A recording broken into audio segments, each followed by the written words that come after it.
Olá, chegaste ao sítio certo para ficares a par de tudo o que mexe com o mundo do futebol, a primeira mão, sem filtros, sem rodeios e com os olhos bem postos no que realmente interessa. Eu sou Filipa Sampaio e hoje falo de uma final da Champions com tudo. Goleada histórica, lágrimas, homenagens e o PSG a fazer aquilo que ninguém esperava. E claro, há mais. Dos playoffs em Portugal à contagem decrescente para o Portugal-Alemanha. Vamos a isso?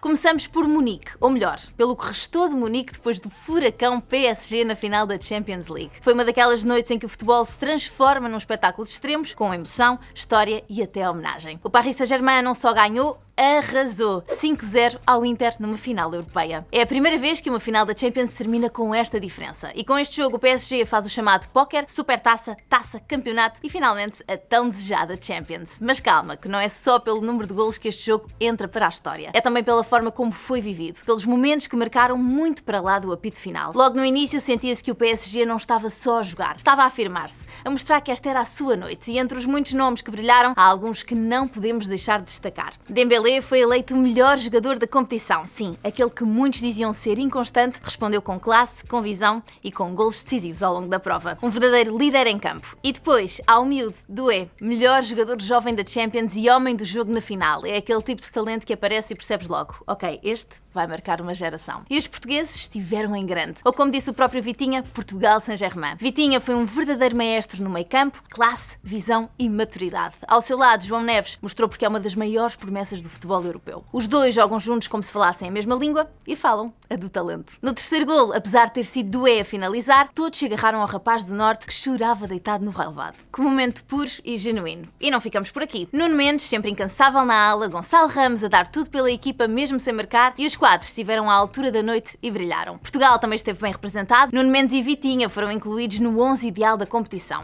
E bem merecido, como disse Thierry Henry, estão noutro nível, jogam outro desporto. E o futebol, por mais festa que traga, também tem espaço para aquilo que nos aperta ao peito. Durante a celebração do título, os adeptos do Paris Saint-Germain ergueram uma tarja com a imagem de Luís Henrique e a filha Xana. Um gesto que recriou aquele momento de 2015, quando os dois celebraram juntos no relvado de Berlim, com uma bandeira do Barcelona nas mãos. Agora a bandeira era do Paris Saint-Germain, mas o amor era o mesmo. Xana perdeu a vida em 2019, com apenas 9 anos, e desde então Luís Henrique leva-a consigo na memória, no coração e em cada momento importante. E naquele instante, no meio da euforia, o futebol parou para lembrar que há vitórias que tocam muito mais fundo do que qualquer resultado. E houve mais. Um dos adjuntos do PSG, Rafael Paul, viveu uma noite que não vai esquecer. Há 6 meses perdeu a mulher Raquel e agora levanta a Champions. Vê-lo de joelhos no relvado a olhar para cima faz-nos perceber que ganhar é só uma pequena parte do que realmente se está ali a viver. Às vezes o futebol torna-se um refúgio, um lugar onde se sente tudo, até aquilo que as palavras não conseguem explicar. Resumindo, o PSG não só venceu, o PSG afirmou-se de equipa de estrelas a equipa campeã da Europa, com tudo o que isso implica.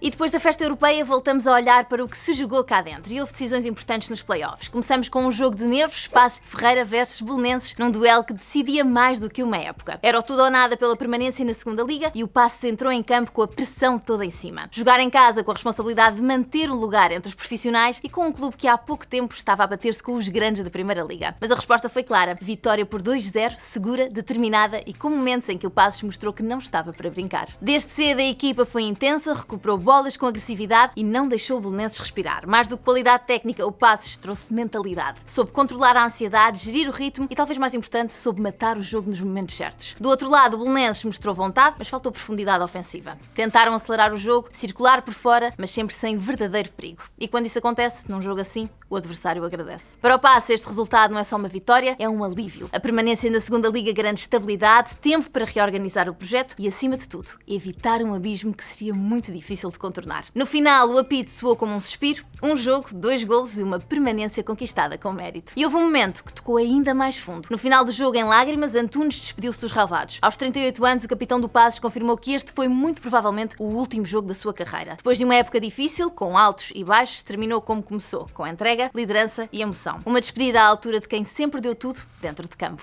O ano foi muito difícil para todos, para os jogadores também.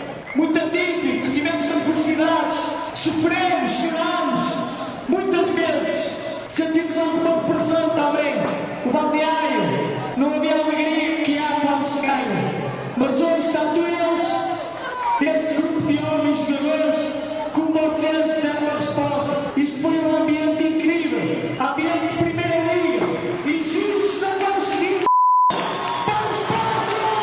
No outro jogo decisivo do fim de semana, Vizela e Aves empataram 2-2 na segunda mão do play-off, mas o empate teve um sabor bem diferente para cada lado. Para o Aves foi o carimbo da permanência na Primeira Liga, para o Vizela a confirmação de que na próxima época vai jogar na segunda. O jogo teve de tudo, ritmo, nervos e golos para os dois lados. O Vizela até começou mais solto, a controlar bem as operações e a dar sinais de que queria resolver cedo, mas o Aves aproveitou os erros da equipa da casa, reduziu, acreditou, empurrou o jogo para a frente e chegou à reviravolta. O Aves soube pausar o jogo, gerir o resultado e manter o foco quando a pressão apertou. O Vizela ainda empatou com uma grande penalidade bem convertida por Marshall, mas não foi suficiente. E o Aves respira de alívio. Faz história, fica na Primeira Liga e mostra que quando é a valer, sabe estar à altura. Já o Vizela vai ter de refazer o caminho, mas desta vez longe dos grandes palcos. E agora olhos postos no que aí vem. Portugal defronta a Alemanha no dia 4 de junho às 20 horas na Sport TV1, num jogo que pode marcar o arranque de algo grande na Liga das Nações. A Alemanha joga em casa, tem nomes pesados no plantel e aquela organização tática que todos conhecemos, mas Portugal chega com um grupo talentoso, ambicioso e com jogadores que já mostraram que sabem brilhar nos grandes palcos. Vai ser um teste exigente, sem margem para erros. A pressão alta dos alemães, o jogo físico, os duelos a meio campo, tudo isso vai obrigar Portugal a estar concentrado desde o primeiro minuto. Mas também temos armas e temos uma geração que quer deixar a sua marca.